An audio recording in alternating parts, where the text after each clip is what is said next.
What's up, everybody? Today we are talking about the new Pokemon Scarlet and Pokemon Violet trailer. Let's take a look here at everything they've kind of given us in this new trailer. Oh, I'm so excited. Okay, so we have the character outfits that we're going to be in. Game footage not final. These are shots that we've kind of already seen. This I want to talk about. So these kiosks here is what I'm assuming are going to be our new version of Pokemon Centers. We'll see another shot later. They have the Pokemon Center on the side of them. This is where we're going to go in order to heal our Pokemon, to access our Pokemon boxes. And so I think this is going to be kind of our new way that we interact with Pokemon. And I imagine there's going to be a lot of these around, especially considering this game is open world, right? There's no cutscenes getting in and out of cities. And so everything's going to be really clear cut. Here are the two different logos for each game. So we have Violet and Scarlet respectively. I can't tell if you'll be seeing both of these logos on each game or if the logo will appear on both sides. Like the Scarlet logo will be on both sides when you're actually in-game yourself.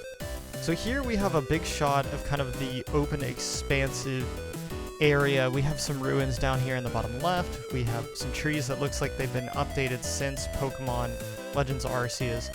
We have what appears to be like a boathouse over in this area, but I notice here in this shot specifically, and I'll go back a frame or two here, that we can't see any of the Pokemon kiosks, which leads me to believe that there is going to be a large amount of separation between some of these areas. We also see this really tall mountain in the back. I have a feeling, like that big waterfall back there, I have a feeling that's going to have some kind of importance to play in the game itself.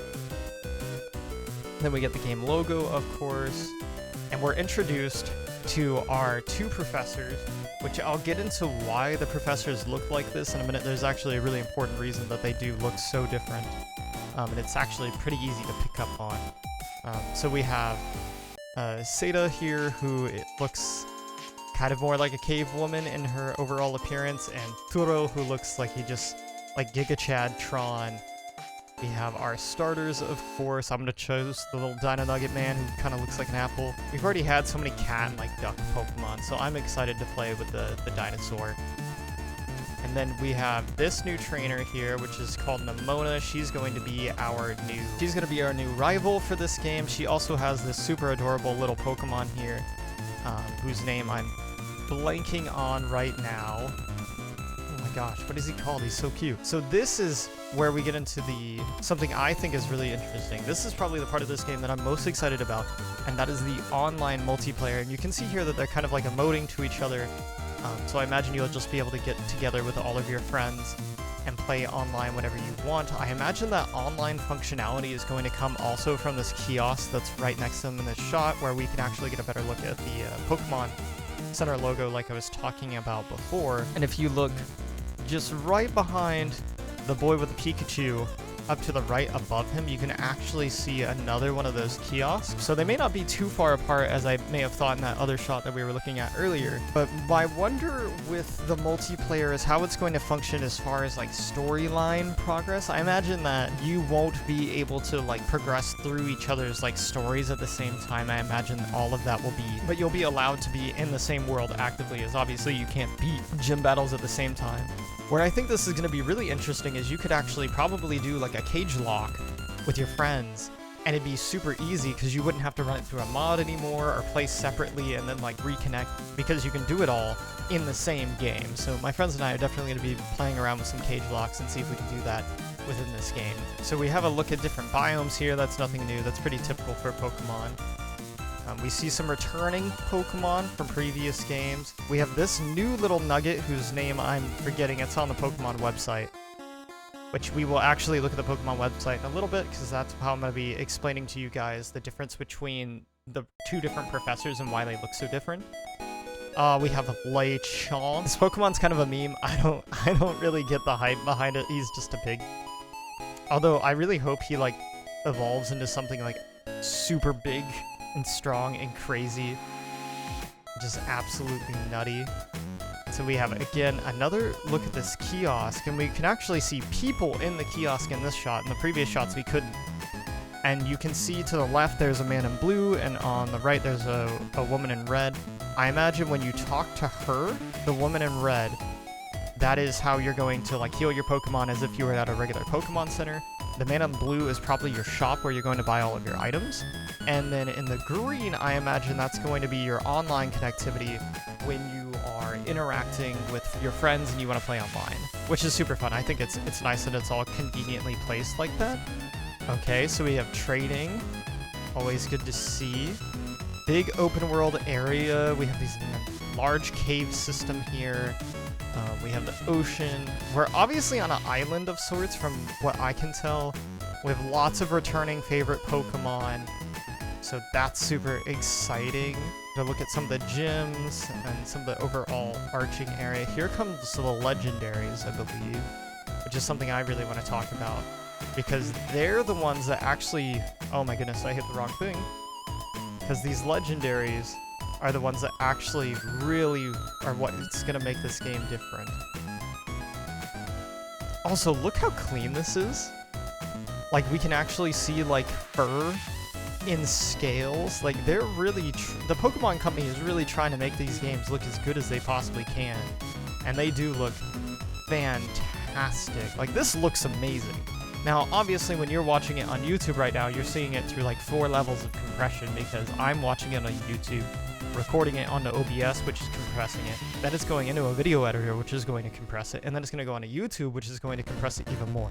So, take all of this with a grain of salt, as it is going to be quite compressed. But when we look at these 2 different Pokemon, we see the Pokemon on the right literally has jet engines attached to it, and looks like it's kind of maybe from space, and it's very like futuristic, where the Pokemon on the left looks a lot more traditional, and that kind of goes into their names. And I don't want to get their names wrong, so I'm going to check that. I'm pretty sure I have them right. Here, the release date for this game is Friday, November 18th, and November is a very typical date for the Pokemon Company. And I want to take a look here at the website, and we can see that the legendaries' names are Koraidon and Miraidon. So, if you're familiar with the Japanese language, Mirai means future, and so obviously you can see that this Pokemon is very futuristic, and that's where that game, the 2 games are getting that contrast between, you know, having this very futuristic looking professor in Pokemon Violet, and Korai, which is kind of like of the past in Japanese, and so we have a more old school traditional looking Pokemon, and then of course the professor in Pokemon Scarlet, you know, kind of is dressed like a cave woman, and so it's to kind of create that contrast. What I'm interested to see is the 2 games are going to be in separate timelines or in the same timeline, and how that's going to work. I'm really curious. Oh, so that other little dude that we saw earlier, that's Pommy, who's probably going to like turn into the like biggest bear ever. We have Lechonk, and we have Smoliv. I'm excited to see what these Pokemon evolve into in the future. Of course, we haven't also gotten evolutions for our starters yet. That'll probably come, I imagine, sometime in August. We'll see those, and so I'll make another video once they put that up. And something they do want to clarify here is the world of Pokemon has evolved. Pokemon Scarlet and Violet are the first games in an open-world RPGs in the Pokemon series.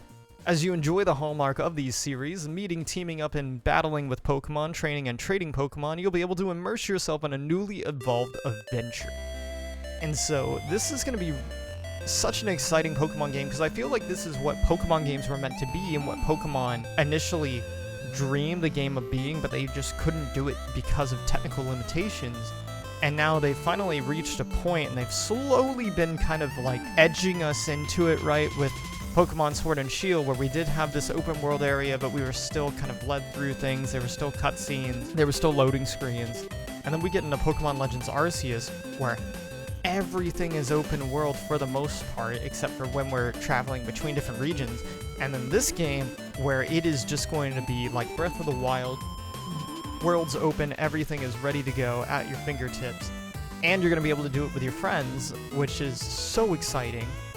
And then we have our 2 super awesome professors here. We can get a better look at their outfits here. And so you can see on the one on the left for Scarlet, definitely, you know, kind of prehistoric look. And then the one on the right is like the exact opposite. Not even like moderately in the future from caveman times, but like literally outer space kind of time.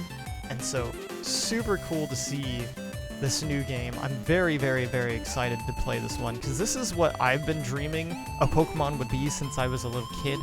And I still do kind of miss, like, the 8-bit cuteness of being on a Game Boy. But having a game be open world that I can play with my friends, and I had a lot of fun playing with my friends in Sword and Shield and being able to walk around and run around and play and do things like that in the raid battles.